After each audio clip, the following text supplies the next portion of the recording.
welcome to test number 1, emergency braking or braking in a straight line.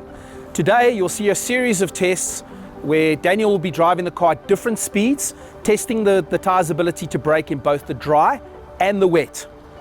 Daniel obviously has got really good reactionary skills. He'll be asked to brake at the same line every time, and you will also notice that he'll be using all of the vehicle systems, and we've asked him to stand on the brakes hard like you would in an emergency.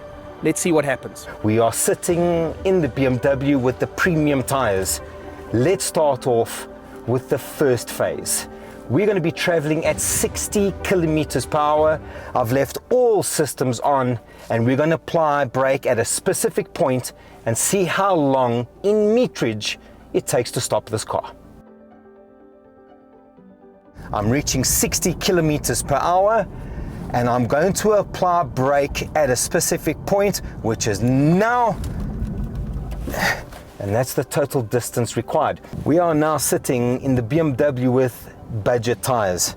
We're going to do the same exercise at 60 kilometers per hour and apply full brakes at a specific point. Now remember, what's important to understand is 60 kilometers per hour is the maximum speed you are permitted to travel in an urban environment.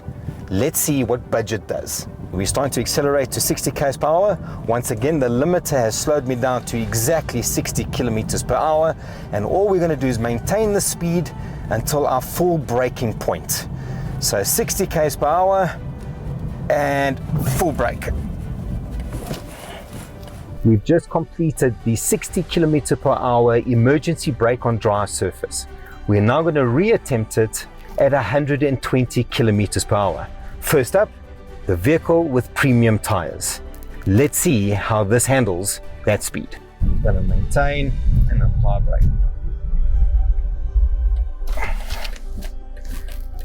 Perfect. Right, stop quite quickly. Lots of G-force involved, but lots of control with regard to the tires. So let's redo the dry braking test with the budget tires at 120 kilometers per hour, and let's see what the final results will be. I've got the vehicle in drive. We are accelerating through, and we've got to pick up our pace because we are running out of space. Okay, and as she reaches 120 kilometers per hour, she's going to maintain it. And then we're going to apply a brake.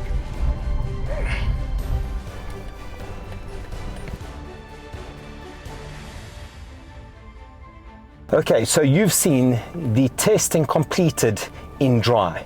It's time to up our games and do the same testing now in wet. So the first brake test that we're going to perform is at 60 kilometers per hour. We are sitting once again in the BMW with the premium tires. And all we're going to do is get to 60 kilometers per hour, and we're going to accelerate through. Okay, and full brake to ensure that the car comes to a full stop. There she is. Very, very slippery, as you could see. Distance definitely increased, but still in control. That is your premium tires. Next up, we have the 60 kilometer per hour brake test in the BMW that has the budget tires. Let's go. And we're going to come to a full stop. I think we've exceeded the premium stopping distance on around about 2 meters or so. That's, remember, at 60 kilometers per hour. Why don't we up this to 100 kilometers per hour and see the significant difference, if there is.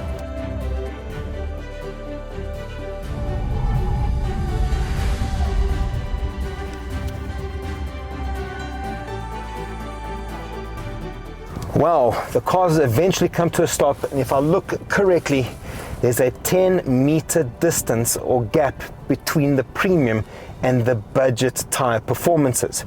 Now, it might not sound that much, but thinking carefully, if you arrive at an intersection, that's the difference between stopping at the intersection and bypassing it. It is life-threatening. Remember, put your family in the car. Safety is always first. Right guys, so what's the conclusion? Well, at 60 kilometers an hour, in the dry, we got a stopping distance difference between budget and premium of about 1 meter.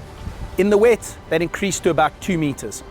Now at 60 k's an hour, that doesn't seem like a lot, But as we increased speed and we went up to 120 k's an hour in the dry and 100 k's an hour in the wet, those braking distances increased. In the dry between 6 to 8 meters, and then in the wet between 8 and 10 meters. That's the difference between stopping at an intersection or skidding straight through it. And once again, I want to reiterate, this is on brand new tires. Now imagine if these tires were even worn or down to end of life.